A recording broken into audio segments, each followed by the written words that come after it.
Bienvenue dans cette nouvelle édition de l'Africa Tonight. Au sommaire, la démocratie tunisienne se porte bien.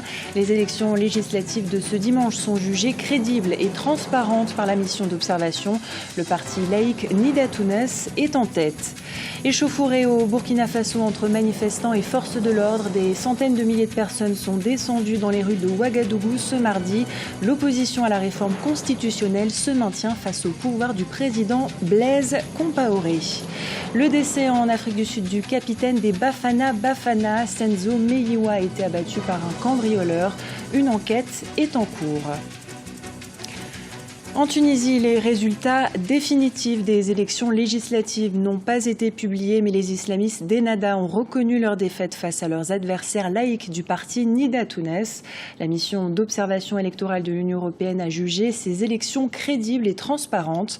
Ces législatives et la présidentielle prévue le 23 novembre sont cruciales pour doter le pays d'institutions pérennes, près de 4 ans après la révolution du jasmin. Ibrahim Diaye. Aucune majorité absolue à la sortie des urnes aux législatives en Tunisie. Une dizaine de sièges à l'Assemblée séparerait Nida Tounes d'Ennahda. Le parti islamiste aurait 70 députés, soit 28%, contre 80 sièges, soit 37% des voix pour Nida Tounes. En effet, le code électoral et la constitution ne permettent pas à un parti majoritaire de s'imposer d'un premier coup. Un fait souhaité même par toute la classe politique.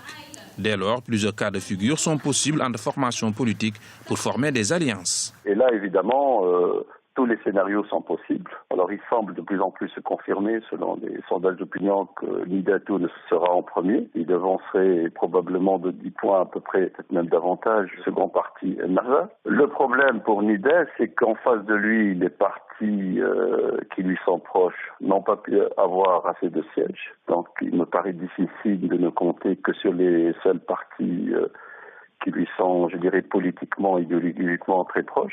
Ils ne font pas une majorité. Il y a un groupement de partis de sensibilité de gauche, mais également de nationalistes arabes qui font partie du Front populaire et qui ont remporté un certain nombre de sièges.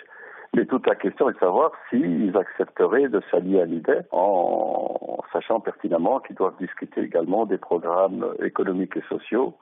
Et là, évidemment, les choix sont diamétralement opposés. Nouveauté, le mode de scrutin à la proportionnelle adopté il y a peu de temps favorise la représentation de petits partis politiques. Pour avoir la majorité de 109 sièges sur les 217, Nida Tounes est contrainte de former une coalition. Mais l'idée de s'allier avec Ennahda n'est pas partagée par tous les militants du parti sortis vainqueurs de ce scrutin législatif. Alors il reste le dernier scénario plausible, c'est une alliance avec le mouvement Ennahda, qui est arrivé, je rappelle, en second lieu après Nida. Alors le mouvement islamiste Ennahda semble disposé à s'allier à Nida, en tout cas c'est le discours de leurs dirigeants l'affirme, mais il y a un débat au sein de Nida Tounes.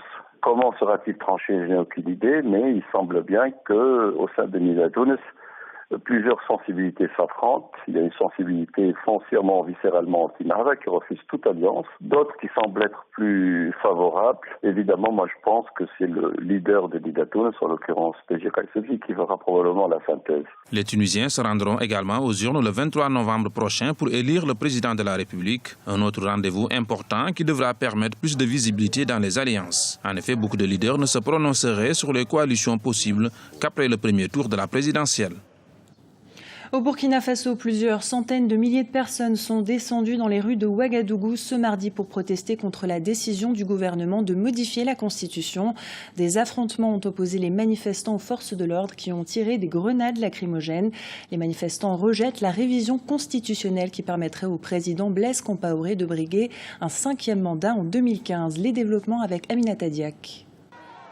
Ils étaient des milliers de personnes à marcher dans les rues de Ouagadougou, la capitale burkinabé, pour protester contre la décision du gouvernement de procéder à une modification de l'article 37 de la Constitution qui permettrait au président Blaise Compaoré, au pouvoir depuis 27 ans, de briguer un 5e mandat en 2015. Dans la nuit de lundi à mardi, des heurts ont éclaté sur la principale route du pays, la nationale 1, entre des gendarmes et des protestataires. Ce mardi 28 octobre encore, des affrontements ont opposé les manifestants aux forces de l'ordre. À l'appel de l'opposition politique, de nombreux manifestants sont sortis ce matin pour protester contre la révision de l'article 37 de la Constitution burkinabé. Cet article, s'il est modifié, permettra à M. Blaise Compaoré d'être candidat en 2015 et ainsi il briguera un 5e mandat.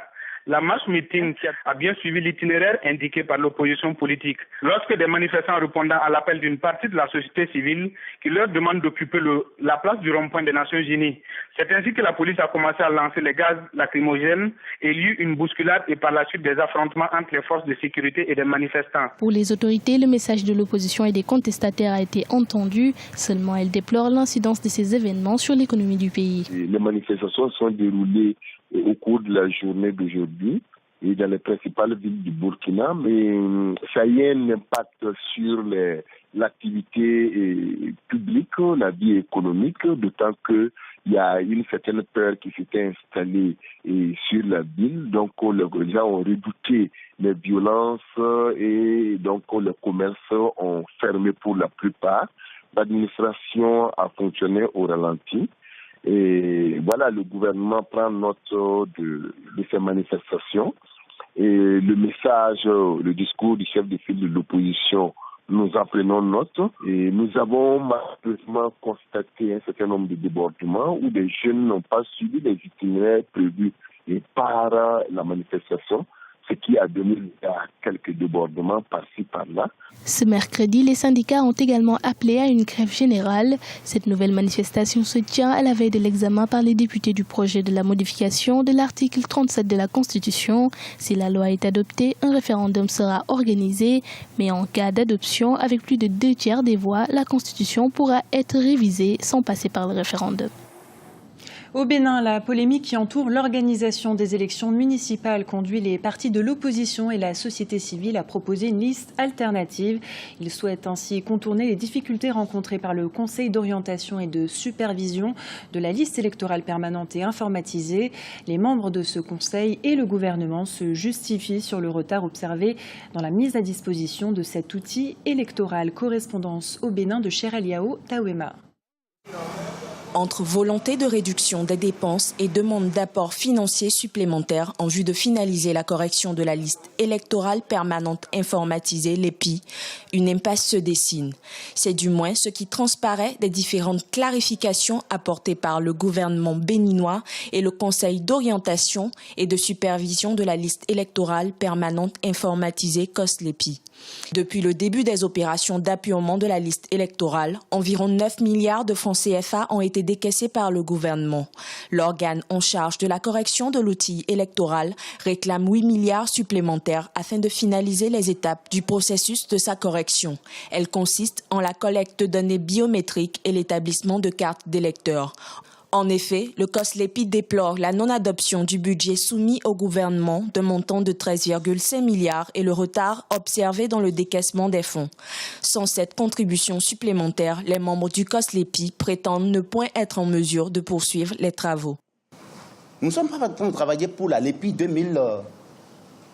2014-2015. Nous sommes en train de mettre en place le fichier électoral national du Bénin pour une durée de 7 ans.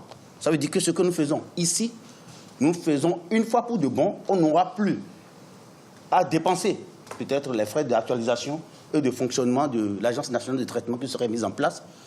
On n'aura plus à dépenser un seul sou pour ce qui est de la liste électorale au Bénin jusqu'en 2021. Il faut mentionner que le fichier électoral national prend en compte les Béninois de 12 ans et plus. Dans une correspondance adressée au COS-LEPI, le gouvernement limite le budget de l'organe à la somme de 9 milliards. Selon l'exécutif, si le COS consomme 17 milliards, le budget des élections tournerait autour de 40 milliards en tenant compte des autres institutions impliquées dans l'organisation des élections. Une somme estimée exorbitante. Dans l'un ou l'autre des cas, le document de 8 milliards dont parle notre collègue aujourd'hui est en disproportion par rapport à ces premières annonces qui ont été faites et par rapport auxquelles le gouvernement n'avait aucune marge de manœuvre compte tenu de l'enveloppe disponible. Et donc, il est important de retenir que jusque-là, par rapport à ces deux premiers niveaux de responsabilité, c'est-à-dire la mise à disposition des ressources et puis après la convocation du corps électoral, le gouvernement n'est pas encore défaillant. Les élections locales, communales et municipales qui devraient être organisées depuis mars 2013 connaissent à ce jour un retard de 19 mois. Un retard qui devrait interpeller les différents acteurs de la vie politique et institutionnelle du Bénin. Il y va de la préservation des acquis démocratiques et de la crédibilité du pays. Le Rwanda décide de réintégrer la communauté économique des États de l'Afrique centrale, une organisation qu'il avait quittée en 2010, faute de moyens. Le Rwanda est toujours en reconstruction, mais la stabilité des facteurs politiques et économiques justifie cette action. Diarra Ndiaye et Ibrahim Ndiaye. Le Rwanda signe son retour au sein de la communauté économique des États de l'Afrique centrale, la CEEAC. Le pays vient d'annoncer son retour au sein de l'instance régionale par la voix de Louise Mushikiwabo, ministre des Affaires étrangères du Rwanda, ce lundi 27 octobre à Luango, au sud du Congo. Le Rwanda est un pays qui appartient à l'Afrique centrale aussi bien qu'à l'Afrique de l'Est. En réalité, on n'avait pas quitté la CEEAC, mais on avait suspendu notre participation parce que depuis le génocide de 1994, le Rwanda est un pays en reconstruction. Donc on a pensé qu'on ne pouvait pas contribuer pleinement à la CEEAC. Mais nous avons demandé depuis 2 ans et demi de rejoindre nos frères et sœurs de l'Afrique centrale. Nous avons un héritage important avec cette sous-région. Créée en 1983, la CEEAC regroupe 10 États, l'Angola, le Burundi, le Cameroun, la Centrafrique, le Congo, le Gabon, la Guinée équatoriale, la République démocratique du Congo, Sao Tomé et Principe et le Tchad. Cette réintégration du Rwanda devrait permettre d'agrandir le marché régional, mais pas seulement. Le Rwanda réintègre la CEEAC pour des raisons purement économiques, parce que vu la stabilité du pays politiquement et surtout la croissance économique au niveau du Rwanda dans l'East Africa Community, l'Afrique centrale intéresse le Rwanda, notamment au niveau de ses exportations. Il y a aussi l'industrie, les services. Donc, le Rwanda pourrait profiter de ce qui se passe dans certains pays de l'Afrique centrale. Donc, c'est dans le cadre vraiment de l'expansion de l'économie rwandaise, ce petit pays qui a un torfo de croissance. On parle d'économie, mais aussi on peut parler d'éducation. Il y a aussi l'anglais. Comment le Rwanda, par exemple, a pu enseigner l'anglais et le français? Parce que pour faire les affaires maintenant, il faut connaître aussi l'anglais. Or, ces pays sont des pays francophones. Le Rwanda pourrait apporter aussi cette méthodologie d'apprentissage de l'anglais. Le Rwanda est membre actif du marché commun de l'Afrique orientale et australe, COMESA, de la communauté économique des pays des Grands Lacs, CEPGL, et de la communauté de l'Afrique de l'Est, CEA. Le retour au sein de la communauté économique des États de l'Afrique centrale se fera, lui, lors du prochain sommet de l'instance régionale en novembre prochain. L'actualité sportive liée aux faits divers en Afrique du Sud. Le capitaine de l'équipe nationale de football a été abattu ce dimanche par un cambrioleur. Senzo Meyiwa avait 27 ans et officiait comme gardien de but. Le président sud-africain Jacob Zuma a demandé aux forces de police de ne négliger aucune piste pour retrouver les agresseurs. Aminata Diak. La police sud-africaine aux trousses des agresseurs du capitaine de la sélection nationale de football, Senzo Meyiwa, tué ce dimanche 26 octobre 2014. Le gardien de but a perdu la vie lors d'un cambriolage survenu au domicile de sa compagne dans le township de Vosloorus, au sud de Johannesburg. Une récompense de 150 000 rand a été offerte pour toute information pouvant aider à arrêter les agresseurs. À ce stade, nous savons que le gardien de but international a été tué lors d'un cambriolage à Vosloorus alors qu'il rendait visite à des amis. D'après les témoins, 2 suspects sont entrés dans la maison et ont agressé les occupants, tandis qu'un 3e suspect était à l'extérieur. Un coup de feu a été tiré. Le gardien de but a été atteint et il a été transporté à l'hôpital où il a été déclaré mort à son arrivée. Les 3 suspects ont fui à pied. La police a lancé une chasse à l'homme. Meyiwa, 27 ans, était un footballeur et un homme apprécié. Le gardien de but était au top de sa carrière. Ses performances en Ligue des champions africaine l'avaient mené à la sélection nationale. Nous avons perdu un modèle. Nous avons perdu un patriote. Nous avons perdu un grand gardien.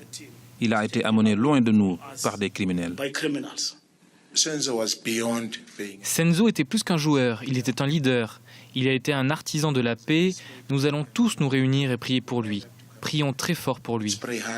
Cette disparition tragique affecte toute l'Afrique du Sud. Seulement, cette agression est un incident comme il en survient quotidiennement dans le pays. Selon les statistiques de l'ONU, on compte aujourd'hui en moyenne 47 meurtres par jour, un chiffre qui reste l'un des plus élevés au monde. Ce journal a été réalisé par l'ensemble de la rédaction. Nous vous remercions pour votre fidélité. Dans un instant, une nouvelle édition de l'actualité sur Africa 24.